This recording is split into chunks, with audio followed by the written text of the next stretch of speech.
নমস্কার বন্ধুরা, বাঙালি রান্নায় সকলকে স্বাগত জানাই। আজ আবারও চলে এসেছি নতুন একটি ভিডিও নিয়ে। পুরো ভিডিওটা আপনারা দেখতে থাকুন, আশা করি আপনাদের ভালো লাগবে। আজ বানাচ্ছি মাংসের ঘুগনি।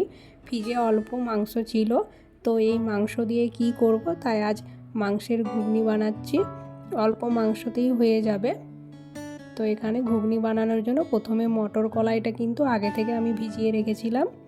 তো ভালোভাবে ভিজে যাওয়ার পর এই কুকারে অল্প জল দিয়ে মটর আর একটা আলু কেটে আমি সিদ্ধ করতে বসিয়ে দিয়েছি। ঘুগনির কলায় খুব বেশি গলে গেলে কিন্তু ঘুগনিটা তখন খেতে ভালো লাগবে না, তাই একটু গোটা গোটা থাকলে কলাইটা ঘুগনিটা ভালো খেতে লাগবে। তো 3 থেকে 4টে সিটি দিয়ে আমি এটা নামিয়ে নেব। তো সিটি পড়ে গেছে। এরপর আমি কড়াই চাপিয়ে দিয়েছি মশলা কষানোর জন্য।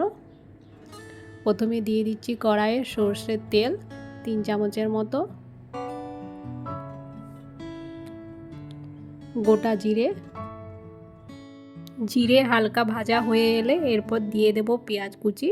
তো এখানে আমি একটা বড় সাইজের পেঁয়াজ কুচি করে রেখেছিলাম, তো দিয়ে দিচ্ছি তেলের মধ্যে। পেঁয়াজটা প্রথমে হালকা করে একটু ভেজে নিতে হবে। পেঁয়াজ হালকা ভাজা হয়ে এসছে, এখন এতে দিয়ে দেব স্বাদ মতো লবণ। লবণটা কম করেই দিলাম, পরে যদি লাগে তো আবার দেব। আর দিয়ে দিচ্ছি 1 চামচের মতো আদা আর রসুন বাটা। হালকা করে একটু নাড়াচাড়া করে নিতে হবে। কালারের জন্য দিয়ে দিচ্ছি অল্প কাশ্মীরি লঙ্কা গুঁড়ো, আর দিয়ে দেব অল্প হলুদ গুঁড়ো, 1/2 চামচ জিরে গুঁড়ো,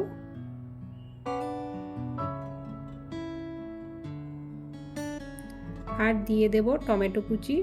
একটা টমেটো আমি কেটে রেখেছিলাম, তো দিয়ে দিচ্ছি। সব দিয়ে ভালো করে কিন্তু মশলাটা কষাতে হবে। মশলাটা ভালোভাবে কষানো হলে কিন্তু ঘুগনিটাও খেতে ভালো লাগবে।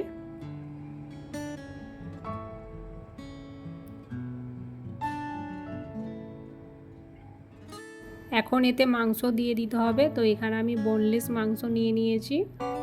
মাংসটা টুকরো টুকরো করে কেটে নিয়েছি। ঘুগনি দিয়ে মাংস রান্না করলে কিন্তু মাংসটা টুকরো করেই কাটতে হবে। এতে দিয়ে দেব অল্প গরম মশলা গুঁড়ো। অল্প একটু গরম মশলা গুঁড়ো দিলে ভালো টেস্ট হবে। আর দিয়ে দিচ্ছি ঝালের জন্য কাঁচা লঙ্কা কুচি। আপনারা চাইলে লঙ্কা গুঁড়ো দিতে পারেন, আমি শুধু কাঁচা লঙ্কাই দিচ্ছি। এই কাঁচা লঙ্কাগুলো খুব ঝাল আছে, তাই এতেই হয়ে যাবে। মাংসটা দিয়ে একটু কিছুক্ষণ কষিয়ে নেব, 5 মিনিটের মতো। তো এখানে কুকারটা খুলে দেখি ঘুগনির কলাইটা ঠিক কেমন সেদ্ধ হয়েছে। ভালোভাবে সেদ্ধ হয়ে গেছে, দেখুন আলু আর মটর। তো এদিকে মাংসটাও কিন্তু আমার ভালোভাবে কষানো হয়ে গেছে। এই রকম মাংসের ঘুগনি খেতে কিন্তু দারুণ টেস্টি হয়। তো মাংসটা ভালোভাবে কষিয়ে নেওয়ার পর এতে দিয়ে দিতে হবে ওই মটর আর আলু সেদ্ধ করে রেখেছিলাম। আর আপনি যদি আমার চ্যানেলে নতুন হয়ে থাকেন তাহলে চ্যানেলটিকে একবার সাবস্ক্রাইব করে দেবেন প্লিজ। ভিডিওটি ভালো লাগলে একটা লাইক করে দেবেন, আর কমেন্ট করে আপনারা জানাবেন আপনাদের এই মাংসের ঘুগনি কেমন লেগেছিল। এইভাবে একদিন বাড়িতে বানিয়ে দেখবেন, রুটি দিয়ে খেতে কিন্তু দারুণ লাগে। আর অল্প মাংসতেই হয়ে যাবে। অল্প যদি মাংস থাকে বাড়িতে, তো এইভাবে ছোট ছোট করে কেটে মটর দিয়ে ঘুগনি করে খাবেন, দেখবেন দারুণ হবে। একটু লবণ কম ছিল, তাই আমি আবারও একবার শেষে স্বাদ মতো লবণ এখানে দিয়ে দিলাম। 5 থেকে 6 মিনিটের মতো এটা একটু ফুটিয়ে নেব। খুব বেশি টাইম লাগবে না, মটর আলু সেদ্ধ আছে আর মাংসটাও খুবই ছোট ছোট করে কাটা আছে, ভালোভাবে কষিয়েও নিয়েছি, তাই খুব তাড়াতাড়ি হয়ে যাবে। খুব ভালো করে 5 থেকে 6 মিনিটের মতো একটু ফুটিয়ে দিয়েছি। তো এরপর গ্যাসটা অফ করে দিচ্ছি, নামিয়ে নেব। নামিয়ে দেখাচ্ছি কেমন হয়েছে।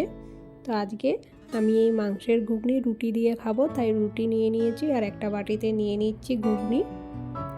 এই রকম রুটি দিয়ে মাংসের ঘুগনি খেতে কিন্তু সত্যিই দারুণ লাগে।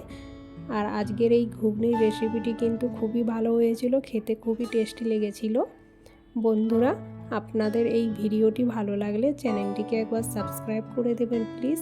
ভালো লাগলে একটা লাইক করে দেবেন আর কমেন্ট করে অবশ্যই জানাবেন আপনাদের মাংসের ঘুগনি কেমন লাগে খেতে। আবারও ফিরে আসবো পরবর্তী ভিডিওতে কোনো এক নতুন রেসিপি নিয়ে। ভালো থাকবেন।